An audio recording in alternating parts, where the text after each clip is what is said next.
Power இருக்கு. அந்த power எனக்கு எப்படி கிடைச்சிச்சு, லிங்கே இல்ல படத்துல.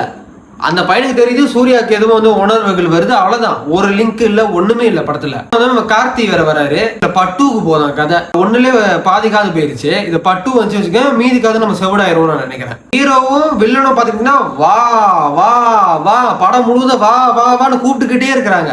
அவனை கூப்பிடுற சத்தமே போதும் நம்ம காது செவிடா போறதுக்கு. சூர்யாவோட நடிப்பை வந்து எந்த இடத்துல குறை சொல்லவே முடியாது. ஏன்னா அவர் உண்மையிலே நல்லாவே நடிச்சிருக்காரு. சூர்யா வந்து நல்ல ஒரு நடிகர். ஆனா தயவு செய்து சிவா மாதிரி ஒரு டைரக்டர் படத்துல அவர் நடிக்கவே கூடாது. படம் வந்து அந்த காட்சிகளா இருக்கட்டும், படத்துல வந்து அந்த கிராபிக்கா இருக்கட்டும், அதெல்லாம் நல்லா சூப்பரா எடுத்திருக்காங்க. படம் நல்லா செலவு பார்த்தாலே தெரியுது. சூர்யா அவ்வளவு கஷ்டப்பட்டு அவ்வளோ எஃபர்ட் எடுத்து அவர் நடிச்சிருக்கிறாரு. ஆனா எல்லாம் வேஸ்டா போச்சு.